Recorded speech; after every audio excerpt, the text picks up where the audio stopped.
సిద్దిపేట జిల్లా అధ్యక్షునిగా బాధ్యతలు తీసుకున్న తర్వాత సిద్దిపేటకు వచ్చిన సందర్భంగా గంగాడి మోహన్ రెడ్డితో మనం ఉన్నాం. అంటే రాబోయే రోజుల్లో పార్టీని ఎట్లా పటిష్టంగా చేసుకుంటూ ముందుకెళ్తారు, తన యొక్క వ్యూహం ఏందనే అంశంపైన మాట్లాడడానికి గంగాడి మోహన్ రెడ్డి ఉన్నారు.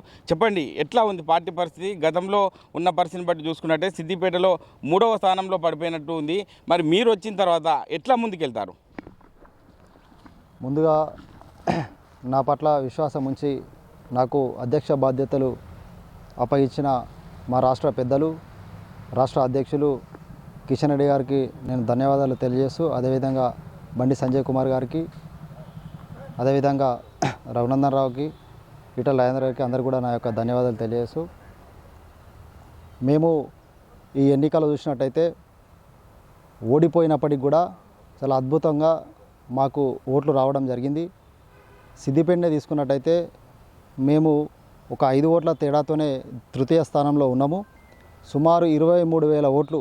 గత ఎన్నికల్లో మాకు 2018లో 10,000 ఓట్లు వస్తే ఈసారి అంతకు రెట్టింపుగా 23,000 ఓట్లు మరి ప్రజలు వేసి ఈరోజు భారతీయ జనతా పార్టీని ఆదరించడం జరిగింది. తప్పకుండా అదేవిధంగా మొత్తం జిల్లా వ్యాప్తంగా చూసినట్టయితే ఈరోజు గజ్వేల్ కాన్స్టిట్యూన్సీ చూసినట్టయితే మరి మేము ఈటల రాజేంద్ర గారు అక్కడ ద్వితీయ స్థానంలో మరి కొద్ది ఓట్ల తేడాతోనే వారు అక్కడ ఓడిపోవడం జరిగింది. అదేవిధంగా దుబ్బాకం తీసుకున్నట్టయితే కూడా అక్కడ కూడా రఘునందన్ రావు గారు మరి డబ్బు ప్రభావం వల్ల వారు అక్కడ ఓడిపోవడం జరిగింది. మాకు అక్కడ కూడా గణనీయమైన ఓట్లే రావడం జరిగింది. ఓవరాల్గా మొత్తం ఈరోజు జిల్లాను తీసుకున్నట్టయితే ఈరోజు బీఆర్ఎస్కు మరి ప్రత్యామ్నాయంగా ఇక్కడ భారతీయ జనతా పార్టీ ఉన్నది కాబట్టి నాకు పూర్తి విశ్వాసం ఉంది. ఖచ్చితంగా మేమేం నిరాశపడట్లేదు. ఈ రాబోయే పార్లమెంట్ ఎన్నికల్లో ఇంకా రెట్టింపు ఉత్సాహంతో పనిచేసి ఈ మెదక్ పార్లమెంట్ను మేము తప్పకుండా గెలుచుకుంటామనే విశ్వాసాన్ని నేను ఈ సందర్భంగా మీకు తెలియజేస్తున్నాను. అంటే ఒక పూర్వ విద్యార్థిగా మీరు ఏబీపీలో పనిచేసి సిద్దిపేటతో సుపరిచితులుగా ఉన్నటువంటి మీరు భవిష్యత్తులో కార్యకర్తల నిర్మాణంలో భాగంగా ఇటు పార్టీ నిర్మాణంలో భాగంగా ఎట్లా సూచనలు చేస్తారు కార్యకర్తలకు? మీరు మీ అందరు తెలుసు, భారతీయ జనతా పార్టీ అనేది బేసికలీ ఇది క్యాడర్ బేస్డ్ పార్టీ. మేమంతా కూడా ఎప్పుడు కూడా ఆర్గనైజేషన్ను నమ్ముకొని పనిచేస్తున్న party Bharatiya Janata party. Bharatiya Janata party నిర్మాణాన్ని తీసుకున్నట్టయితే బూత్ స్థాయిలో బూత్ స్థాయి నుంచి మొదలు పెడితే మండల స్థాయి, జిల్లా స్థాయి, రాష్ట్ర స్థాయి, జాతీయ స్థాయి, ఈ విధంగా కింది నుంచి పార్టీని మేము నిర్మాణం చేసుకుంటూ పోతాం. కాబట్టి ఇలా భారతీయ జనతా పార్టీ యొక్క పునాదులు చాలా పటిష్టంగా ఉన్నాయి. మా ఏదైతే జాతీయవాదం ఉందో, మాది ఏదైతే సిద్ధాంతం ఉందో, మరి ఆ సిద్ధాంతాన్ని నమ్మిన కార్యకర్తలు ప్రతి గ్రామాలు ఉన్నారు. కాబట్టి రాబోయే రోజుల్లో తప్పకుండా ఇంకా కూడా ఈ యొక్క పార్టీని బూత్ స్థాయి వరకు ప్రతి గ్రామంలో ప్రతి మూల వరకు కూడా పార్టీని తీసుకుపోయి అన్ని వర్గాలను, ముఖ్యంగా యువకులను, ఈరోజు ఇలా యువకులు తీసుకున్నట్టయితే ఇలా 90% మంది యువకులు ఇలా భారతీయ జనతా పార్టీ వైపు చూస్తూ ఉన్నారు. ఇలా భారతీయ జనతా పార్టీ వస్తేనే ఇలా దేశంలో నరేంద్ర మోడీ గారు చేపట్టిన సంక్షేమ ఫలాలు కావచ్చు, వారు చేస్తున్న అభివృద్ధి కావచ్చు, వారు కల్పిస్తున్న ఉపాధి కావచ్చు, ఇలా స్టార్టప్ల ద్వారా ముఖ్యంగా ఈరోజు యువతకు ఒక ప్లాట్ఫామ్ను స్వయంగా ఉపాధిని కల్పిస్తూ వారి అనేక ప్లాట్ఫామ్ను ఇలా అనేక రకాలుగా ఈరోజు వారు అనేక పథకాలను ప్రవేశపెట్టి మరి యువతకు ఉపాధి కల్పిస్తున్నారు. కాబట్టి ఖచ్చితంగా యువత అంతా కూడా ఇలా మరి భారతీయ జనతా పార్టీ వైపు చూస్తుంది. కాబట్టి మేము ముఖ్యంగా యువత పైన దృష్టి పెడతాము. రాబోయే రోజులలో యువత మీద దృష్టి పెట్టి ఆర్గనైజేషన్ పరంగా పెద్ద ఎత్తున యువకులను ఈ పార్టీలో జాయిన్ చేసుకునే కార్యక్రమాన్ని మేము ముందు తీసుకోబోతున్నాం. ఓకే, అంటే మెదక్ పార్లమెంట్ సంబంధించి 7 నియోజకవర్గాలు రావడం జరుగుతుంది. అందులో మీకు 3 నియోజకవర్గాలు వస్తాయి, అంటే సిద్దిపేట, దుబ్బాక, గజ్వేల్. వీటిపైన ఎట్లా దృష్టి పెట్టబోతున్నారు? అంటే అయోధ్య అంశం అనేది ఈ యొక్క పార్లమెంట్ ఎన్నికల్లో మీకు పనికొచ్చే అవకాశం ఉందని చెప్పొచ్చా? తప్పకుండానండి. ఇలా అయోధ్య అనేది ప్రతి హిందూ చిరకాల వాంఛ, ఒక సుదీర్ఘ పోరాటం, 5 దశాబ్దాల పోరాటం, 500 సంవత్సరాలుగా ఎంతోమంది బలిదానం చేసిన సందర్భం మనం చూసాము. ఇలా ప్రపంచంలో ఉన్న హిందువులందరూ కూడా మరి పులకించిపోయారు. ఇలా ఒక సమర్థవంతమైన నాయకత్వం ఉంటే, ఇలా మోడీ గారు అంటే ఒక దేశభక్తి గల నాయకుడు ఉంటే, ఈ దేశానికి నాయకత్వం వహిస్తే ఎట్లాంటి అద్భుతాలు చేయవచ్చు.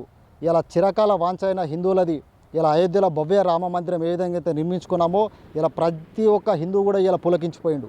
ఇలా రామ మందిరం యొక్క నిర్మాణంలో బాలరాముని యొక్క ప్రతిష్టలో ఇలా అయోధ్యలో ఏదైతే మొన్న జరిగిన 22వ తారీఖు నాడు జరిగిన పునఃప్రతిష్టలో ఇలా ప్రతి ఒక్క హిందువు కూడా ఇలా పులకించిపోయి ప్రతి ఒక్కరు కూడా పాల్గొన్నారు. వర్గాలకు అతీతంగా, పార్టీలకు అతీతంగా ఇలా ప్రతి ఒక్క హిందువు కూడా ఇలా ఆ యొక్క కార్యక్రమంలో పాల్గొనడం జరిగింది. కాబట్టి వాళ్ళందరూ కూడా ఇలా తప్పకుండా విశ్వసిస్తున్నారు. ఈ యొక్క మేము ఓటు ద్వారా నరేంద్ర మోడీ గారికి ఓటు వేసి మళ్ళొకసారి మూడోసారి వారిని ప్రధానిగా వేసి ఈ యొక్క బలమైన భారతదేశాన్ని నిర్మించాలని చెప్పేసి ఇలా ప్రతి ఒక్క హిందువు కూడా కోరుకోవడం జరుగుతూ ఉన్నది. కాబట్టి తప్పకుండా మాకు అయోధ్య అంశం అనేది కీలకంగా మారుతుంది. రాబోయే ఎన్నికల్లో అయోధ్య అంశం అనేది తప్పకుండా కూడా మాకు పూర్తి స్థాయిలో అది మేలు కలిగిస్తుంది. ఓకే, అంటే సిద్దిపేట జిల్లాకు సంబంధించి చూసుకున్నట్టయితే అభివృద్ధిలో ముందున్నాం అని చెప్పి చెప్పుకున్నట్టు హరీష్ రావు ఇప్పుడు ప్రస్తుతం కాంగ్రెస్ పార్టీ అధికారంలో ఉంది. అంటే బీజేపీ పక్షాన మీరు కార్యకర్తలతో పాటు సిద్దిపేట జిల్లా ప్రజలకు ఎటువంటి దిశానిర్దేశం చేస్తారని చెప్పవచ్చు? చివరగా ఇలా సిద్దిపేట కాదండి, రాష్ట్రాన్ని కూడా బంగారు తెలంగాణ చేసిన అని చెప్పారు. మరి ఏం జరిగింది ఇలా తెలంగాణలో? ఇలా తెలంగాణలో వాళ్ళు ఏ స్థానానికి పోయారు? ఇలా చూస్తూ ఉన్నాం మనం, ఇలా పరిణామాలు చూస్తూ ఉన్నాము. ఇలా బీఆర్ఎస్ పట్ల ఇలా విశ్వాసం పోయింది. ఎప్పుడైతే వాళ్ళు టీఆర్ఎస్ను బీఆర్ఎస్గా మార్చిరో ఇలా తెలంగాణ ప్రజకు ఏదైతే తెలంగాణ ప్రజలు ఉద్యమాలు చేసి కలలు కానీ ఇలా తెలంగాణ వస్తే బతుకులు మారుతాయని అనుకున్నారో, ఇలా టీఆర్ఎస్ 10 సంవత్సరాల వాళ్ళ పాలన చూసిన తర్వాత ఇలా ప్రజలందరూ కూడా మేల్కొన్నారు. అందుకే వాళ్ళని తిరస్కరించారు. కాబట్టి ఇలా అభివృద్ధి అనేది వాళ్ళ అభివృద్ధి ఏందిరు, వాళ్ళ కుటుంబం అభివృద్ధి ఏంది. ఏదో రోడ్లు వేసి లైట్లు పెట్టినంత మాత్రాన అభివృద్ధి జరగలేదు. అభివృద్ధి కాదు అది. అభివృద్ధి ఇలా ఆ జరిగిన అభివృద్ధి కూడా 100% ఇలా అందులో ఇలా నరేంద్ర మోడీ గారు పంపిన నిధులే ఉన్నాయి. కాబట్టి ఇలా ప్రజలు బీఆర్ఎస్ను తిరస్కరించరు. వాళ్ళు చెప్తున్న మోడల్ అభివృద్ధి అంతా కూడా బూటకము. ఖచ్చితంగా ఇలా నరేంద్ర మోడీ గారు చేపట్టిన సంక్షేమం ఏదైతే ఉందో దాన్ని ఇలా ప్రజలు విశ్వసిస్తూ ఉన్నారు. సంక్షేమం అనేది ప్రజల జీవన విధానాన్ని మార్చాలి కానీ నాయకుల జీవన విధానాన్ని మార్చి వాళ్ళను ధనవంతులు చేసేది కాదు. కాబట్టి ఇలా బీఆర్ఎస్ ఏదైతే చెప్పుకుంటుందో, ఇలా ముఖ్యంగా మంత్రి గారు ఏదైతే మాజీ మంత్రి గారు ఏదైతే చెప్పుకుంటారో వాళ్ళ అభివృద్ధి మోడల్ అనేది ఇలా ఫెయిల్యూర్ అయింది. కాబట్టి వాళ్ళు ఇలా అధికారాన్ని కోల్పోయారు. అంటే అభివృద్ధి అనేది సిద్దిపేటలో నామమాత్రంగా జరిగింది. భవిష్యత్తులో ఒక జిల్లా అధ్యక్షునిగా బాధ్యతలు తీసుకున్న తర్వాత జిల్లాలో జరుగుతున్నటువంటి ఒక అన్యాయాలను, అక్రమాలను ఎదిరించి ముందుకు సాగుతా. ఎందుకంటే పార్టీ నిర్మాణంలో ఒక కార్యకర్తగా పనిచేసుకుంటూ ముందుకెళ్ళిన ఘనత బీజేపీ పార్టీకే దక్కుతుందని చెప్పి ఒక సిద్దిపేట జిల్లా బీజేపీ అధ్యక్షుడు గంగాడి మోహన్ రెడ్డి చెప్తున్నారు. కెమెరామెన్ నెల్లూరుతో మహేష్, ఆర్టీవీ, సిద్దిపేట జిల్లా. లేటెస్ట్ అప్డేట్స్ కోసం వాట్సాప్ ఛానల్ ని ఫాలో చేయండి అండ్ లింక్ డిస్క్రిప్షన్ లో ఉంది.